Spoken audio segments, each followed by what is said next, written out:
What's up? You're in the Beat Sessions. I'm your host, Mitchell Weary. Genghis Tron has returned with a brand new record called Dream Weapon. They dropped that on March 26th. It's their third album and their first in 13 years. Their follow-up to 2008's Board Up the House, which received a ton of critical acclaim, and rightfully so. An amazing heavy metal record. Incorporated punk, hardcore, electronic, Nintendo core, amongst other things. Kind of a silly subgenre, but a brilliant album nonetheless. It really reminded me of a combo of Iron Maiden and Refused. Just my opinion. But I liked the album, anticipated the follow-up, and they went on hiatus, and it's been over a decade. They definitely fell off my radar. I'm totally guilty of it. But they're back now. If you were hoping for the same band or something that sounded like Board Up the House, you're going to be very disappointed because different band, different sound. However, if you want to keep an open mind and appreciate these guys for being the musical pioneers that they are, I think you actually will enjoy this. Hamilton Jordan and Michael Sochinsky are back. Original singer Mookie Singerman is out, though. So that's going to be one of the major differences. Is right off the bat that you'll notice that hardcore metal style of vocal is gone.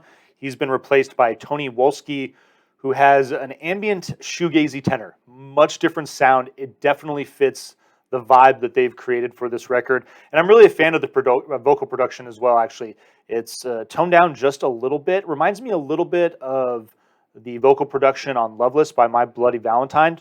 The vocal isn't reduced as much, but it's done so in just a beautiful way where it really just, the vocals just seem like they're just a natural part of the music. They don't really stand out so much as fill in the composition. And props to Kurt Ballou for making that happen. Produced this record, did a really nice job. Nick Yatchison as well is the other big difference that you're going to notice on this record. Band has a live drummer now, and it's amazing what just the human energy has done to fill out their sound on the stuff that's a little more like the old stuff, the little the stuff that's a little more riff heavy and rocking. And then there's, and especially the way that he's just riding the cymbals a little bit, but his drumming on some of the more open and ambient tracks is just remarkable as well too.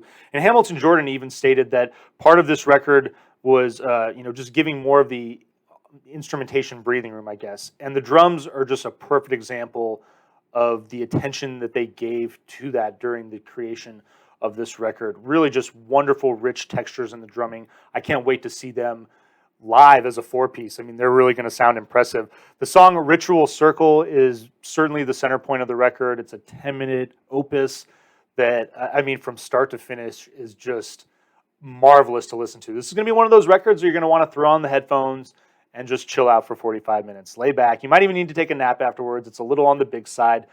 I mean, just a number of different influences I hear like Mars Volta, I hear Muse, older stuff like Depeche Mode and New Order. Again, a little bit of like My Bloody Valentine, some of that shoegazy vibe on the record. But it's just really wonderfully done. Lyrically, I love what's going on as far as a big concept. And, with a track like Exit Perfect Mind to lead this thing off, and it's just an ambient little intro song, all musical, all instrumentation. But it sets the mood for this record to be somewhat psychedelic, somewhat ethereal, and it really is just a very amazing experience to drift along to. It's going to be something that's very different than what you're used to hearing from these guys, but I really think this cements their reputation as musicians, as songwriters, even for as little as they've put together over the years.